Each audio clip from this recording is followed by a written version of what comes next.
Welcome viewers to another very special episode of Your Britain. Yes, Your Britain every Monday 5 p.m. UK time only on Kanshi TV, your #1 entertainment channel, broadcasting to over 180 countries around the globe with millions of viewers watching this live program every Monday 5 p.m. where we discuss issues affecting and reflecting all our communities here in the UK and right across the globe. And for that reason, we always have a special guest, and there's no change today. Actually, I've got a very, very special guest here in the studio with me. But just before I introduce you to the guest, let me remind you, if for any reason you have missed this evening's program, not to worry, you can go on YouTube, you can go on Facebook, or on Friday 2 p.m. you have a repeat show of Your Britain. That's every Friday 2 p.m. so you can continue to watch this show. Yes, as you may have guessed, we are going to be doing a very special program with a very, very respectable and honourable guest here in the West Midlands. Many people will probably know him by name and by face.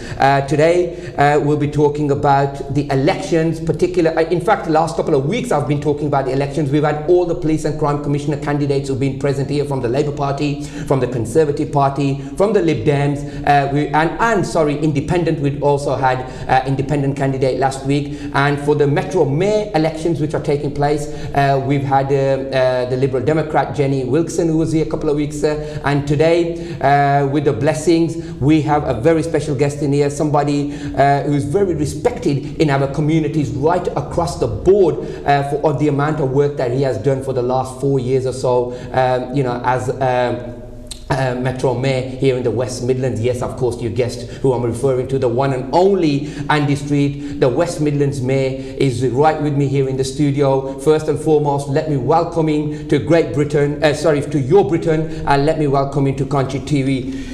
Andy Street, welcome to Your Britain, sir, and welcome to Kanshi TV. It's such a pleasure to have you this evening. As I said in my intro, 180 countries watching us around the globe, millions of viewers watching this program, one of the highest rated programs that have been watched by the Asian community. When I say the Asian community, the Indian, Pakistani, Bangladeshi community, who watch this program on a regular basis. As I said, in this program, we have people from all spectrum coming on here, doctors, lawyers, barristers, politicians, you name it, we have it on Your Britain. And today it's a pleasure to have you once again, officially welcoming you to Your Britain, sir. Well, thank you very much, Shazad, for bringing me to Your Britain on Kanshi TV. It's not the first time I've been on Kanshi TV, actually. I was here a few weeks ago, but it's nice to be on this particular programme at this very important time. And I can assure you, Andy, this won't be the last time as well. So you'll be many times. We'll probably see you on Your Britain in the coming future as well. Right, Andy, people at this moment have started with the election campaign. I know the amount of work, and the people of West Midlands know the amount of work that you've carried out for the last 4 years, extremely working hard day and night for all our communities right across the board. First and foremost, to be honest with you, I've got about 30 questions in front of me. There's no way on this planet I can go through 30 questions. I've conducted a independent questionnaire, and some of the questions people have put forward for yourself this evening. So I'm going to try my best to make sure that I can get as many questions answered as I possibly can. And let me remind you, viewers, if you do want to call us, this is a live broadcast going on 01215024304, and the other number is 0300, I beg your pardon, 7702246. So and I can't promise you, please accept my apologies in advance. As I said, I've got tons of questions to go through, so if I don't take any live calls, it just means that I haven't got the time to take live calls. By all means, you can text me and email me. My phone is right next to me, so I am still receiving your text messages and your emails as well. So Andy, first and foremost, very briefly, sir, could you explain your background to us? I know I will probably know you and many other people, but there are many viewers who would probably not know you.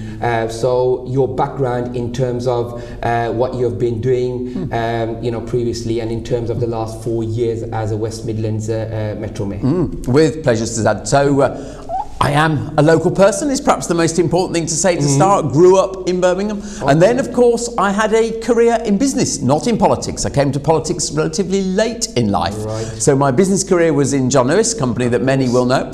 And I started off as a trainee and ended up being the managing director. So you walk right the way through. Excellent. And I was the boss there for 10 years. Loved it because it was a business that traded on its values, its principles. It existed for the benefit of its employees, a workers' cooperative. But about nearly 5 years ago now, I decided maybe I'd done enough of that. And there was this new job in the West Midlands. I'd never been seduced by politics before, but this new job trying to make a difference for communities here. I thought maybe I've learned something in business that can be relevant to this job. So I gave up my job, stood for election, narrowly won, and then, as you say, for the last 4 years, I've been the mayor doing my very best, as you very kindly said, day in, day out for every community. There are many issues here in the West Midlands, as you're very well aware of, Andy. You know, we can start listing them, but we just haven't got the time. I mean, you know, I've got facts and figures. Again, I haven't got the time to go through the facts and figures, unfortunately, due to time. But I promise my viewers, you know, and I'm sure you will promise them once you're elected, God willing, on the 6th of May 2021, you'll be back here in your Britain. Thank you. And we'll go through many other, you know, issues that we have. But at this moment, very briefly, why are you standing for this role? I know you've been 4 years you've been in your role, in your position. Yeah. What made you decide to stand again? To do again. Yeah, to do again. Very important question. So obviously we were making really good progress as a region in the first 3 years. Okay. Growing the economy quickly, record number of new jobs, big investment coming in, but we've seen the pandemic come. COVID has been very harsh on the West Midlands. Lots of setbacks. So bluntly put, Shazad, there is an enormous amount to do. The job that we started on 4 years ago is very far from done. So I want to continue, particularly to think about opportunities for young people, to think about improving transport, improving houses, giving more jobs to the community. So there is an enormous amount to do, and rather immodestly, I think I'm well positioned to do it. I mean, you've touched upon many things that you have worked in the last 4 years, particularly the economy, the transport, and many other issues, which I'll be talking through very shortly. But briefly, what are your main priorities? What are you planning to do, God willing, if you're elected on the 6th of May? What are your future priorities? So there are lots of things, as you're going to draw out as we go through the time together, but I think if we boiled it down to one word, it would be jobs. Because this region has been so hard hit by COVID, and we've lost jobs, and we have to get them back quickly, particularly for young people. I'm the sort of generation that remembers when jobs were very hard to find across the West Midlands, and we must prevent unemployment becoming endemic. So we've talked about 100,000 jobs in just 2 years in things like building HS2, building the homes that are happening across the region. You see the investment in transport, that creates jobs.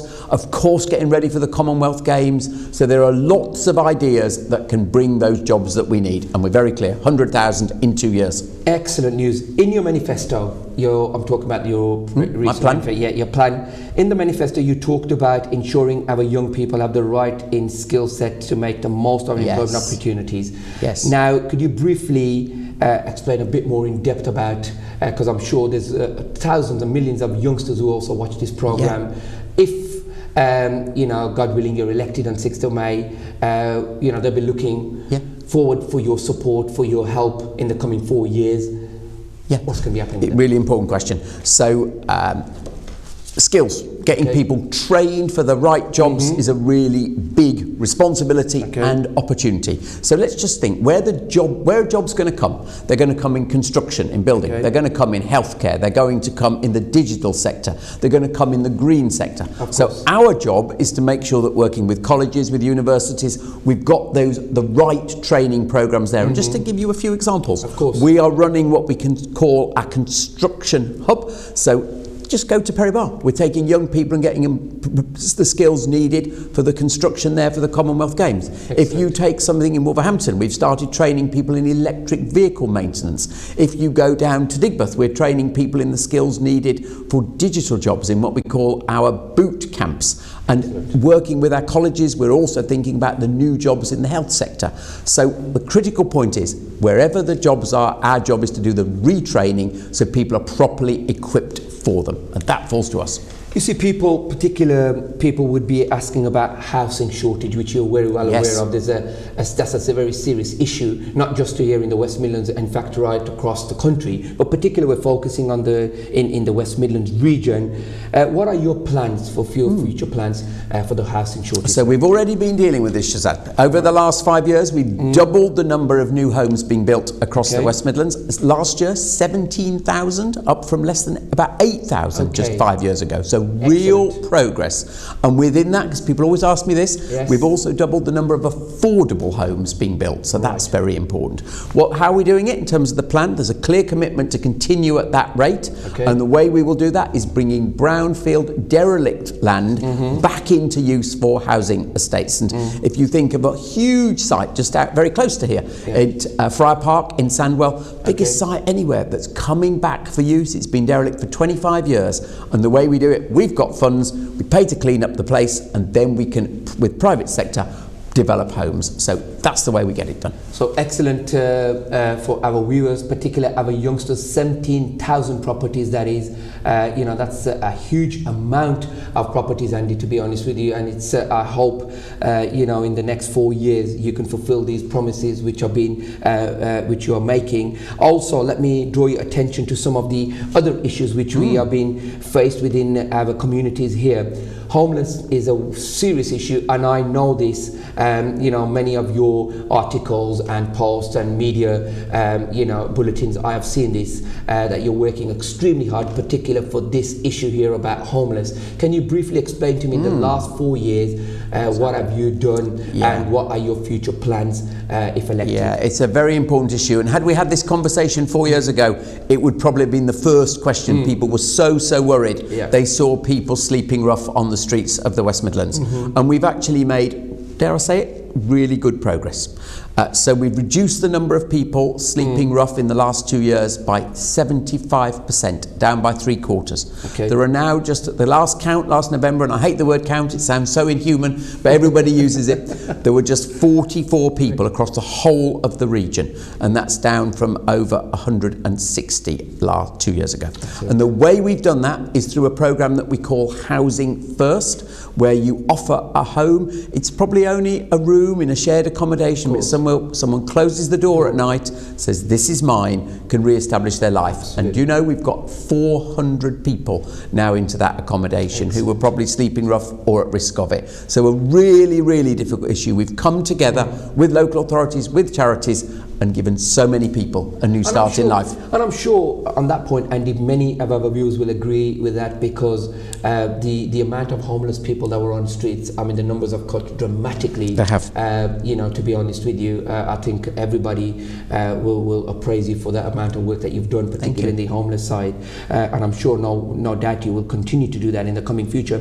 Let me very briefly, because I know there's hundreds and hundreds of businesses watching us here in the UK, particularly in the West Midlands, who have been really suffering, as you said in a couple of minutes before, due to COVID-19. Now, these businesses need assurance, and I know the Conservative, your government has done a great job when it comes to the Fowler scheme and many other grants that they've given out. Thousands and thousands of people they've supported with thousands and millions of pounds, pumped into the system. There's no two ways about that. Whether anybody or any opposition doesn't agree with that, that's a separate issue. But and a reality on the groundwork that yes, of course we're not saying the Conservatives are all perfect. Everybody makes mistakes. Maybe they should have taken a bit more quicker action when this COVID, going back last year. But obviously, as I said, human beings, we all make mistakes. But the bottom line is they've supported almost every single individual in this country. Every single citizen has been supported. Nobody has gone to sleep empty stomach. Nobody's hardly living on the streets. So these are the things that people really appraise the Conservative Party for. Now, for businesses, you've done extremely well. As I said, grants, thousands and thousands of pounds have been pumped into the system. I've got facts and figures, but I'm not going to go into facts and figures because we haven't got time. But generally, can you reassure us these businesses in the coming weeks and months, God willing, if you're elected, what's going to be the position? I think I can. You can never guarantee anything for any business. We all know business has a little bit of risk in it. It's inherent. Of course. But the simple point is that the government have put billions, as you say, to give the best possible chance to businesses. And I think the other thing I would just call out is I've been vocal in calling for this on behalf of West Midlands businesses. So before the budget, I was talking about need to extend furlough, need to extend for the hospitality sector, the reductions in business rates, the reduction in VAT, giving people time to repay the loans that they've had, and because the cash flow for business is going to be hard in the recovery. So I hope I've absolutely been their champion into government to say this is what is needed. And then of course we've got to do things locally as well. There's some support, of course, if you are investing, so in growth of your business. There's all sorts of advice as well, and when we went through the Brexit arrangement, we put together one source of advice across the West Midlands for everybody. So we've tried to step in as well regionally, but the big pockets do come from government, and I've been, I hope, strong in arguing for West Midlands business with government. Of course, I mean, let me just draw your attention to another, as I said, there are many questions. I'm trying my best to go through as many as I possibly can. Let me draw your attention to the red tape. Oh yes. Red tape is a very serious issue. This is actually one of the questions when we conducted our research before you come into the studio. We always go out. We question, a couple of maybe 50, 100 people just to get a rough idea and some sort of questionnaire put together. We've had people saying that we are really upset with the red tape. Particular, I'm referring to Birmingham City Council as well. Red tape is a serious issue. People are stuck. They cannot, move on swiftly and quickly, other than meeting the rules and regulations. Of course, every business has to meet the health and safety and the rules and the basic rules and regulations. But some people are so upset that we are being treated unfairly when it comes to red tapes. You've got to do this, you've got to do X, Y, Z. How are we supposed to do business? How are we supposed to earn money for family and friends and pay our taxes when we are stuck in a corner, by X, Y, Z, saying if you have to do this, now you have to do this, now you have to do this. Red tape is a serious issue. I do hear this, and I get this frustration a lot. So let me tell you what we did on one specific example, which I think you'll say, yeah, that's how to cut through it. HS2 is actually the biggest single investment project in Europe. Lots of businesses are bidding for contracts for it, therefore. So how do they get them? Difficult, lots of red tape. So what did I do? I got over 700 businesses together for a sort of teach-in workshop with HS2 on their contract. How can you, as a small business across the West Midlands, get one of those contracts? So that's the sort of practical thing I can step into to really help local businesses make sure that they get local contracts and therefore employ local people. So hopefully that's a good example of where I can make a difference. Absolutely fine. Also, let me draw your attention. These are some of the questions which we have coming in now. Yeah, please. We've got a question coming in saying about the congestion charges. Yes. We've also got another question here about bus lanes. Right, okay. So let me draw your attention first of all to the congestion charges. Yes. People are fuming at this moment about the, I believe it's going to be £8 per vehicle, and I believe it's going to be £50 a heavy vehicle. What's your view on that, sir? So my view on this is that the council here are not implementing this correctly, to be really clear. So I do agree in principle that there should be a clean air zone, because we know for all of our health we've got to deal with that. But it doesn't need to be 24/7, it doesn't have to have the geography that has, and there should be more support for people who've got to probably convert their vehicles. And I'll give you a classic example, taxis. So many people employed, self-employed taxi drivers have not had the support they should have upgrading their vehicle. The grant to help them came late, and so there are lots and lots of issues about how this is being done. But the other part that I have to do, of course, is make sure the public transport is brilliant. That's where I'm directly responsible. And so to give people an alternative to using their car, and so that's why we're trying to extend the metro, open railway lines, everything else, which I'm sure we'll come on to. I'm going to come on to that shortly, but because you touched upon the taxi drivers, and I have another question. Yeah, another question about taxis. Yeah, go on. And to be honest with you, we've had the same question again a couple of weeks before when we had Jenny Wilkson, the Lib Dem candidate. Taxi drivers, approximately, we have about 10,000 here in Birmingham, roughly, right? I haven't got the exact figures, but approximately about 10,000. They pay the same license, they do the same job as what black cabs do. I'm referring to the private hire drivers now. they are absolutely fuming, Andy, that they cannot use the bus lanes, and I believe this might be the only council, or maybe one of the few of the only councils in the UK that are not allowing private hired drivers to use bus lanes, when their argument is very simple and a very straightforward argument. I pay the same license, I pay the same fees, I run the same MOTs, or whatever the rules or regulations are. Then why am I being not allowed to use that? Why have I been biased in this sense? So this is the first time I've said this tonight, but that one is actually directly a city council responsibility. So I'm sorry, Shazad, but I can't step into dealing with that particular issue. Everything else, I've given you a straight up answer, told you it's my responsibility. So but that one is those regulations there are city council. Right, so let me absolutely make this clear for our viewers, and I'm sure they will understand this very clearly, particularly our taxi drivers, because they regularly watch this show. And we've had the Association of the Taxi Drivers, colleagues who have been in this program as well, and they're working day and night to resolve this issue. But let me make it clear that Andy Street has made it absolutely clear when it comes to the bus lanes and so on, this is a solely responsibility and a decision made by Birmingham City Council, which has been led by the Labour group. It has nothing to do with Andy Street, just on this particular one. What we have done on taxis though, to the previous question, there is correspondence, and I've shared it with lots of taxi drivers about what support they are getting from moving to comply with the clean air zone particularly. And also there is this question, of course, as to why they're not all getting support with the discretionary COVID grants if they have their licence, say, in Wolverhampton or Dudley and Solihull. There's not consistency. So we've picked some of the taxi driver stuff up. Right, that's absolutely fine. I think the main issue, which is very understandable, I mean, there's no two ways about it. If somebody's paying the exactly same fees, paying the exactly same, applying the same rules and regulations, they should be allowed to do the same job. There is, I don't know why this has been going on for so many years, and even up to now while we're speaking, the private hire drivers are not allowed to go in bus lanes, right? Not just in Birmingham, I'm talking about, not just the city centre, in terms of wherever bus lanes are, you're not allowed to go on the bus lanes, and somebody needs to resolve this issue. And I know there's campaign teams who are working against this at this particular moment as well, and very shortly we'll get them back on after this election in the next coming week or two. Right, let me draw your attention to people would also state, what ability and powers does a mayor have? Really interesting question. Right, because, really interesting. Because this is linking up straight away when you've said that I haven't got much powers when it comes on terms of this particular point. This particular one. People will now say, right, if that's the case, Andy, what powers do you have then? Okay, so there are some specific things which I'll describe in just a second. Of course. But there's also, I'm going to answer this in perhaps an unusual way. No problem, sir. You also have huge powers, you might call them soft powers. It's not formally given to you, but you can sort of step into almost anything in this. So let's just think what I mean by that.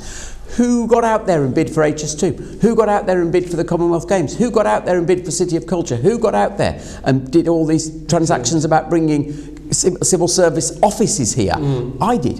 It didn't say in the job description that's a hard power, but you use the role to do those things, and you use your access to central government ministers, indeed even the Prime Minister, to press the case for the West Midlands. So the soft power, Shazad, is really important. The hard powers, I am responsible for the regional economic planning. We've talked about housing, we've talked about skills, and we've talked about, and we're going to talk some more about transport. So there are some very formal things, but some where you just step in because you have that soft authority, if that makes sense. Right, okay, let me just swiftly move on to a couple of other questions. Definitely we'll be talking about transport, but just before we do that, there are many vulnerable and disabled individuals in our communities, right across the board, in our communities here in the West Midlands, different ethnic backgrounds, different communities. They have been struggling, generally they've been struggling, but especially with COVID-19, they've been really struggling. I know that you've done a great amount of work when it comes to charity. We've spoken about this many times before, so I know the amount of work that you have carried out. But what I'm saying is, for those people, for those disabled and vulnerable individuals who are watching us right now, God willing, if you're elected on the 6th of May, what are your future plans to support these individuals? Well, I think you talked about all the different communities that there are across the region. So one of the very first things I did, we had a huge conference. Now that sounds like bureaucracy. At the University of Birmingham, 400 community and faith leaders came to that event, and we agreed the priorities that we were going to follow. The first one was homelessness, which we've talked about. The second one was all about hate crime, which is particularly important. The third one was the whole question of the economy, and and what we've done there is lots of programs, for example, for getting people suffering from mental health issues back into work. That's a particular area of vulnerability, for thinking about disabled people so they're included in activities. And of course the fourth whole area was about seeing people of different backgrounds move into leadership roles. And we're currently working with teams to actually help people from black and minority ethnic communities actually getting the qualifications to move on to boards of organisations. So the critical point to come out from that is we agreed the priorities with a group of community leaders, and we will do exactly the same again in this second term on what we call an equalities task force. So we actually, I don't sit there and say this is what you need, we actually work through the communities to agree together what the priorities are. You see, we've had another question when you were referring to this, that once politicians or particular individuals are elected, it's very difficult to get hold of them. This is another question that's come through now. Could you briefly explain to our viewers about the constant and the regular surgeries that you have been holding? With pleasure. Now I know that because of the election campaign, but previously, you've been holding these surgeries where you've been seeing individuals personally if they ever wanted your support. I mean, it's very difficult to go around seeing millions of people in West Midlands and everybody, that's impossible. But people that really needed to see you personally, can you emphasise? Let me explain. But of course, the first thing I would say is I'm not a traditional politician. What you learn in business, my background, is if you say you're going to do something, you have to follow through on it, because people call you out if you don't. Thank you very much. So there's they will definitely call you out on your Britain, There's a big difference in background there. But what we've been doing to try to be really accessible from day one of my mayoralty, we've been having these things that we call Ask Andy, and anybody can turn up. I don't know what's going to be discussed, and they can pin me in the corner and say, I want to work with you on this or help you on this. So I've been utterly available to anybody, and they can all sort of email me in, of course, as well. But that's the way I get out and about and do it, and we've been doing it virtually through COVID as well, so that people can pin me down in that way. So let me just emphasize this to our viewers. I think it's you've made your point absolutely very clear, crystal clear actually. But yes, viewers, as Andy said, 4 years has always been there for you, and no doubt next 4 years, if he's elected on the 6th of May 2021, he has all the time in the world to see you, your issues, your concerns. By all means, you can speak to him, you can email him, you can contact him in his Ask Andy Google website and so on. So there are many ways of getting hold of Andy, and I promise you and I assure you that he always tries his level best to respond back to you and help you as much as he possibly can. I think that's a duty upon yourself, to be honest with you. It's a duty upon yourself. It is, It's very interesting. I say I'm here to serve the citizens of the West Midlands, and part of that is the whole notion of being accountable and available. I can't promise it'll always be me, but I do have a team who work with me, and that's how we follow everything up. Absolutely fine. I think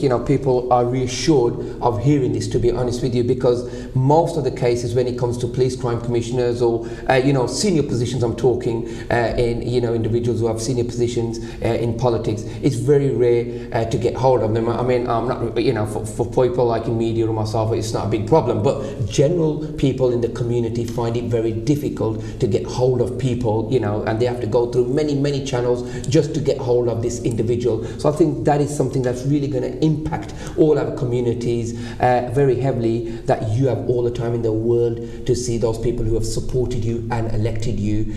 No doubt you have all the time in the world to speak to them. We will try. Of course, that's great. This is what people want to hear, to be honest with you. Right, let me just very briefly move on to something. I know that you're very busy up in Coventry as well. I get some information about yourself.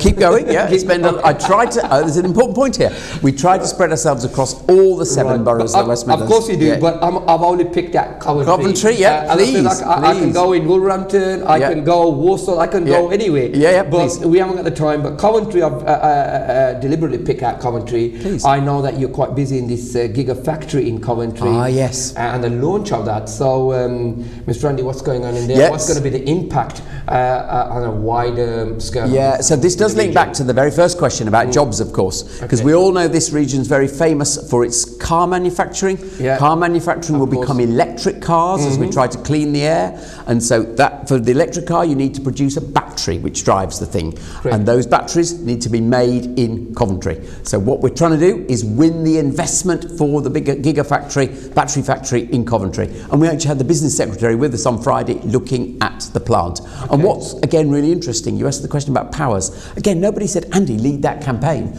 But I just sort of step into that because that's what you should do as the champion for this region. Of course. So we're currently just negotiating with the investors, and I'm hoping by the end of this year we will have a firm plan for going ahead with that. And it so matters to all businesses in manufacturing across the West Midlands. Absolutely fantastic news, especially for residents in Coventry. Absolutely fantastic. Do you know, sorry to interrupt you, it's about 4,000 jobs just in that factory if we can pull it off. I was just going to ask you that now, that how many jobs have we got in mind? So yeah, it's about 4,000. Yeah. 4,000 jobs. Yeah. Absolutely stunning, fantastic news, to create further 4,000 jobs in Coventry and the surrounding areas. Right, let me very briefly move you on to the HS2. Oh, yes.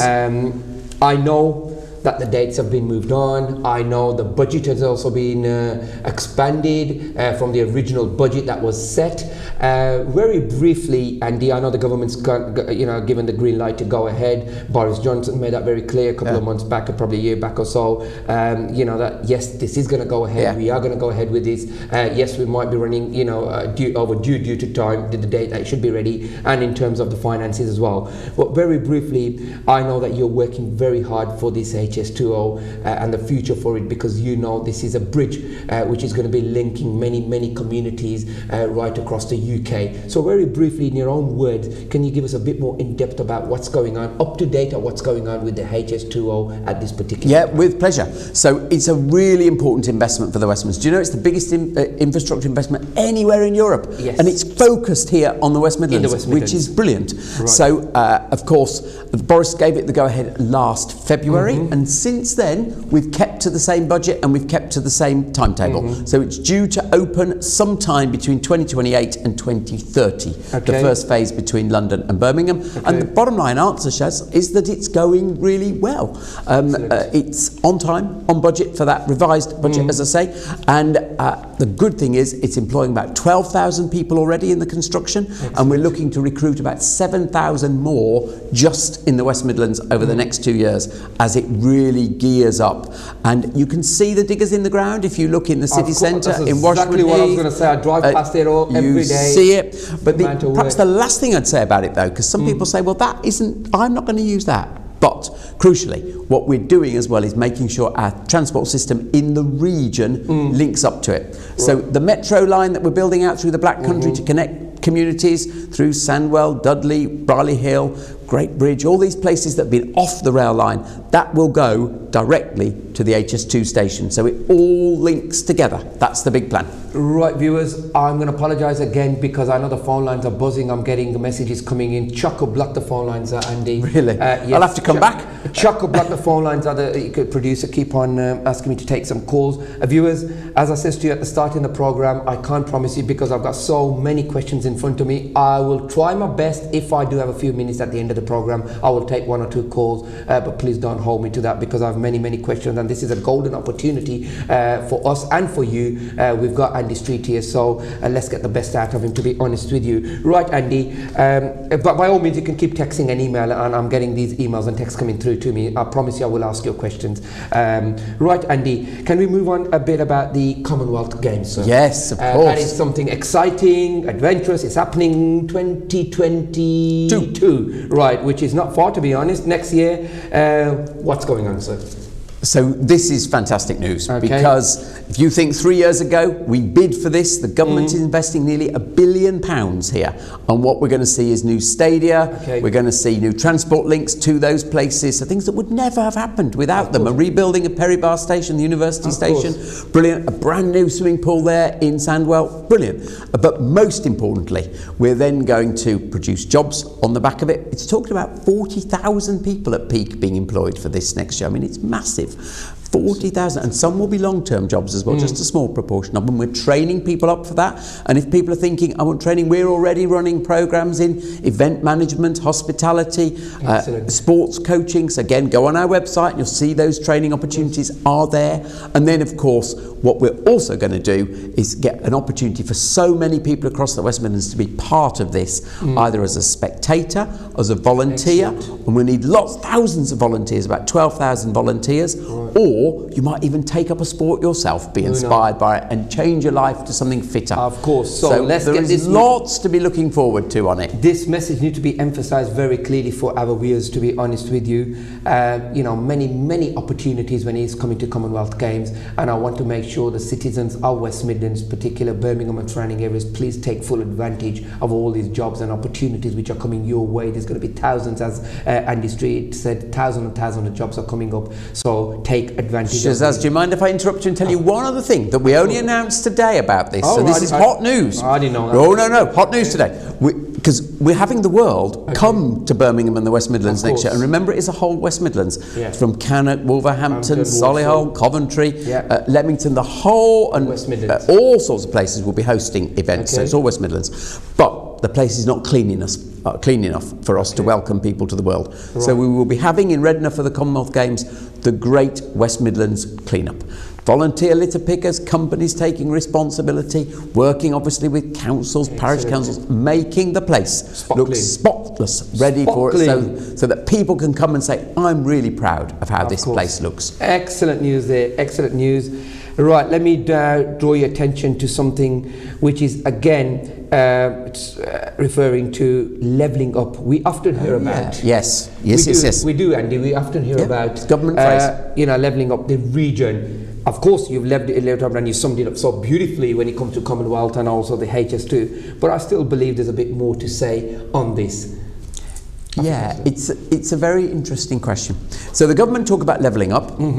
What it really is what drove me to this. It's for places like parts of the West Midlands that haven't had it so good for the last 40 or so years, to actually do better, to get better opportunities for people's children, grandchildren, so they get better jobs, better pay, can probably move to a home of their own. It's all about fulfilling your life's ambitions in a place. That's what levelling's up about. Sometimes people think it's about bridges and, I don't know, bypasses, but it's not. It's about opportunities for youngsters, in my mind. So what does that mean? It means bringing good jobs into the area, getting people properly trained so that they can move into that, getting them to go to college, to go to university, because there's nothing better than qualifications for people's aspirations to grow. So people perhaps sometimes see it the wrong way, levelling up. So do you know what? I say to the government, we were doing levelling up in the West Midlands before the pandemic. People's opportunities were improving. More people were in good quality jobs. Pay was increasing. So we could see it. We've had this sideswipe, and now levelling up is about getting back to that winning way once again. Let me also draw your attention to something which is very important, which many companies like Goldman Sachs and many other companies, you know, believe, you know, they live in the market here in the UK. Evolution is something which is maybe taking place. Maybe, you know, in the next couple of years we'll see different businesses coming in, different businesses leaving the United Kingdom, particularly the West Midlands.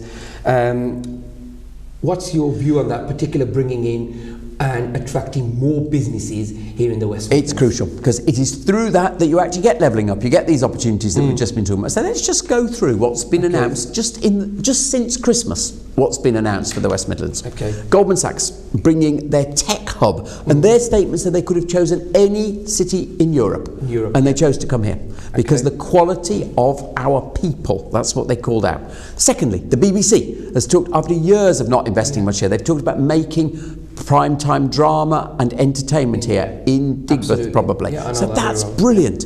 And then if you go to the government, have chosen to put the headquarters of their housing ministry, their second headquarters in Wolverhampton, the headquarters of their transport department in Birmingham. Again, because we've got the people for doing that thinking. And then if you go a little further out to Solihull, we've got this wonderful company, Norton Motorbikes, an old-fashioned British brand that went bust. It's been bought up by an Indian company, and they are re-establishing manufacturing. And where are they coming? They're coming to Solihull. And then in Coventry, we've got the brilliant news that Lotus, that sports car company, are moving their R&D headquarters to Coventry. So from Wolverhampton to Coventry, examples of companies just literally in the last few weeks and months bringing their investment here.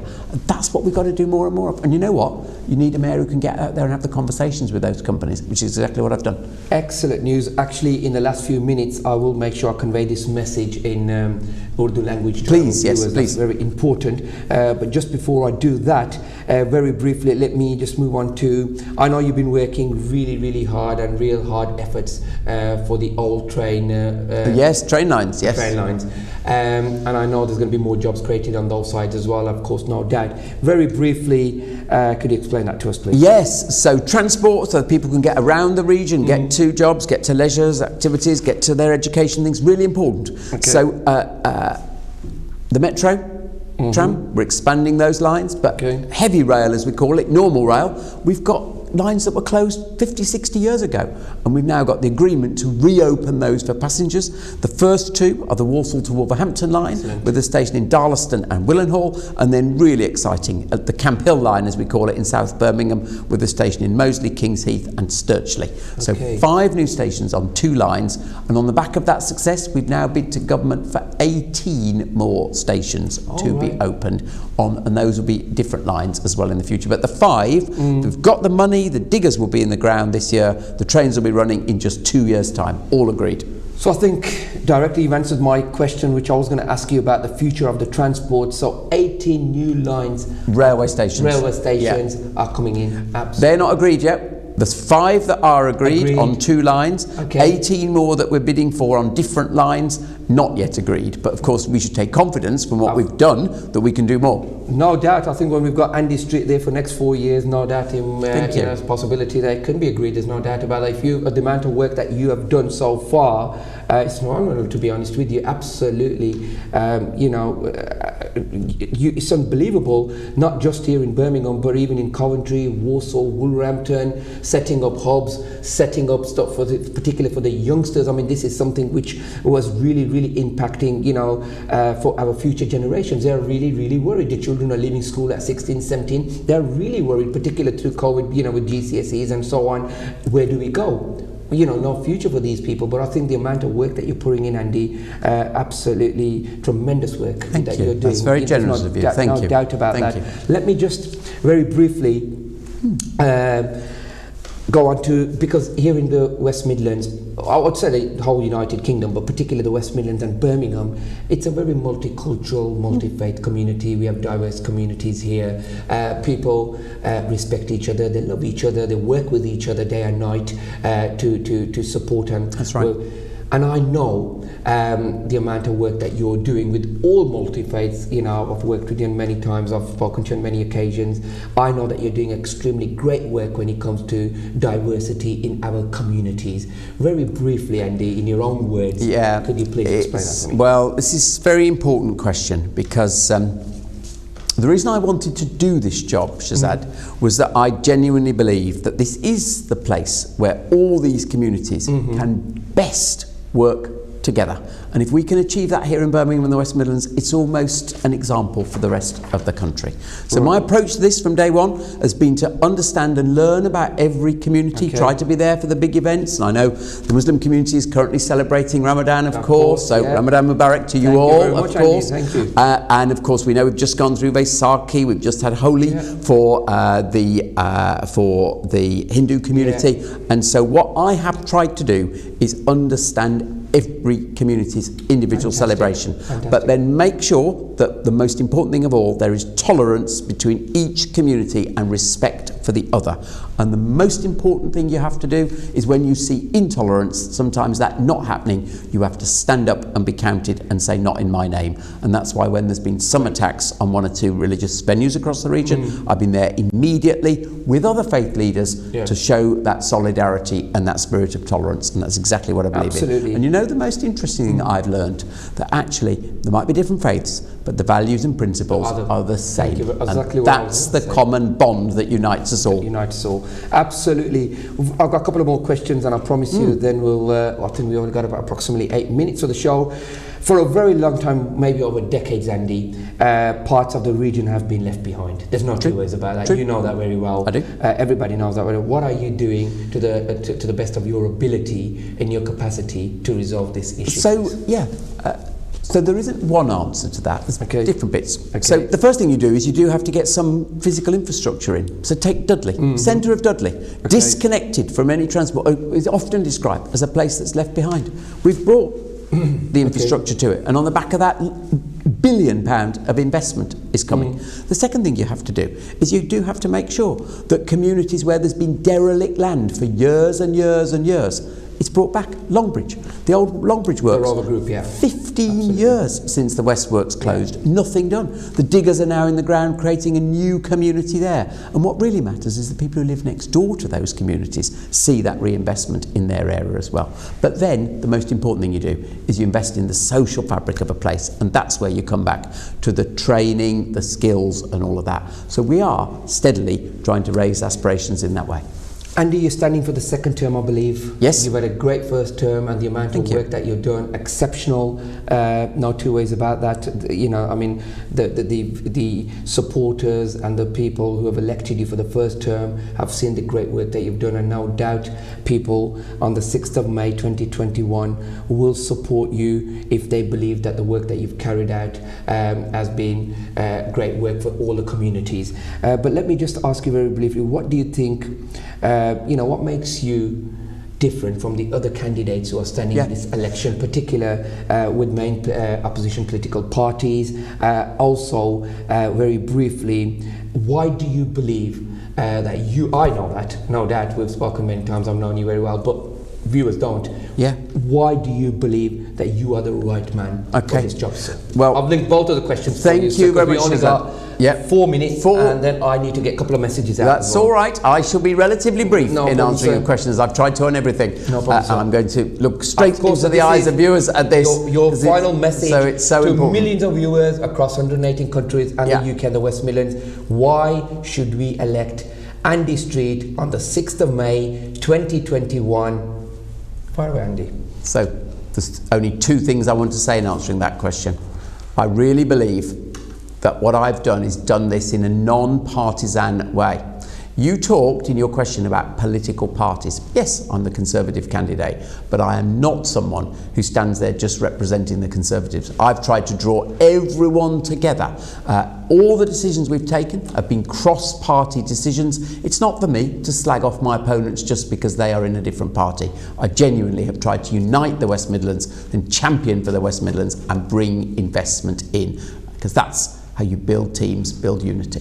And then the second reason is my whole background and way of doing this. I'm a businessman, not a politician, and businessmen get things done. And we've just spent lots of time talking about all the different things that have been done, from transport to housing to skills, and that's the whole mentality going forward. I will do exactly what I say I will do. We've put all the plans together, whether they be for jobs, for housing, for transport, indeed even for climate change. We've not talked about that. And my word to all of you is I'll follow through on those plans. Thanks a lot. There you go, viewers. That was Andy Street, the West Midlands Mayor. 4 years serving you, serving us, serving all of us. And no doubt on the 6th of May, if you believe what Andy has said, and if you believe the amount of work that is carried out, then of course please make sure you tick the right box on the 6th of May. It's your choice, it's your vote, but please make sure you've done your research before you tick any box. But very briefly, and if you can excuse me just for a minute, of course, I can just speak for many of our viewers, particularly the older generation, so they could understand this. नाज़रीन, जिस तरह आपने आज देखा मेरे साथ a very respectable, honourable guest Andy street, जो West Midland का मेयर है यहाँ पे, पिछले 4 साल से वो आपको यहाँ पे सर्व कर रहा है. अभी जो इलेक्शन आ रहे हैं 6th of May 2021 को, he is standing again for the second term. अभी दूसरी बार ये इलेक्शन के लिए खड़ा हो रहा है, और जो अमाउंट ऑफ वर्क इन्होंने किया है वो तो आपने इंटरव्यू के अंदर सुना है. ट्रांसपोर्ट के हवाले से, इकानमी के हवाले से, बिजनेस के हवाले से, हाउसिंग के हवाले से, क्लाइमेट कंट्रोल के हवाले से, जो भी मसला है, होमलेस के हवाले से, डिसेबल के हवाले से वनरेबल इश्यूज जो कम्युनिटीज़ के अंदर हैं, डोमेस्टिक अब्यूज़ का another issue which we didn't have time to cover and is work extremely hard on that. जिस तरह मैंने कहा नाज़रीन, बिकॉज ऑफ टाइम मेरे पास नहीं, आपका many more questions, but I promise you, मैं आपसे वादा करता हूँ, if elected on the 6th of May, Andy Street will be back with us, and God forbid if he's not elected, he will still be back in your Britain, no doubt about that. He's a champion, he's not somebody who will phase away, believe you me, he will be back here thanking all of us again and all of you the viewers. So इसके हवाले से मैं आपसे दोबारा ये कहूँगा कि please make sure that you've spoken to your family, your friends. Don't let anybody influence you out there, any politician, any political party, anybody knocking your doors for the sake of just voting, due to families, due to other issues that people bring up on the doorstep. I know you, you know me.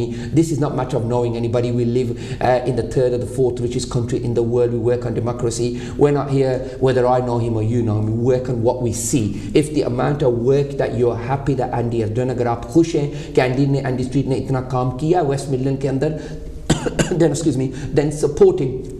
अगर आप समझते हैं कि he hasn't done any work, the other candidates will do better, then of course by all means go and support them, there's no problem. But let me also draw your attention, we've had Jenny Wilson from the Liberal Democrats who've been on the show, we've had Andy Street today, the West Midlands Mayor, now the candidate for 2021 elections, and also I have formally invited Liam Byrne as well. We're still waiting for his response. I'm sure the door is open for you on this platform in your Britain. We only have one more Monday left. By all means, if your team is listening, by all means do get in contact with me, and this platform is given equal opportunity for everybody to come and express their views and concerns, and I'm sure you will take full advantage. If Andy can do it, if Jenny can do it, I'm sure you'll have the courage to come and express your views and why you're standing for this position for the West Midlands Mayor. So that was a very brief message going out to our viewers. Thank you very, very much as always for watching Your Britain every Monday 5 p.m. UK time, serving all our communities in the UK and right across the globe. And also don't forget to watch the repeat, which is going to be on Friday 2 p.m. By all means, later on this evening you will have these videos uploaded on social media, Kanshi TV's website and other social medias which I normally upload as soon as we end this program. So you'll get lots of information about this program.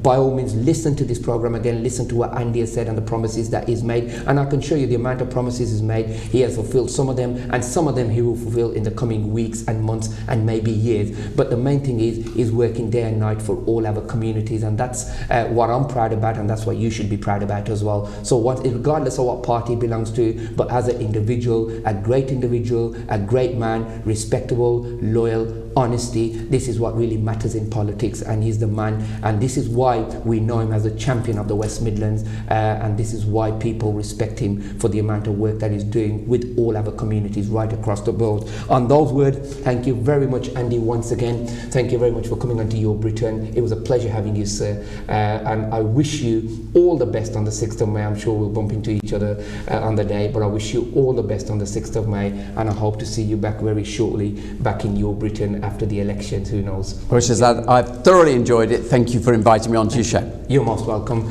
Nazreen, मैं आपका दोबारा शुक्रिया करता हूँ. Thank you very, very much for watching us, and thank you for all your kind and continuous support for making this program your #1 program right across the globe. Many, many thanks. See you next time. Bye-bye.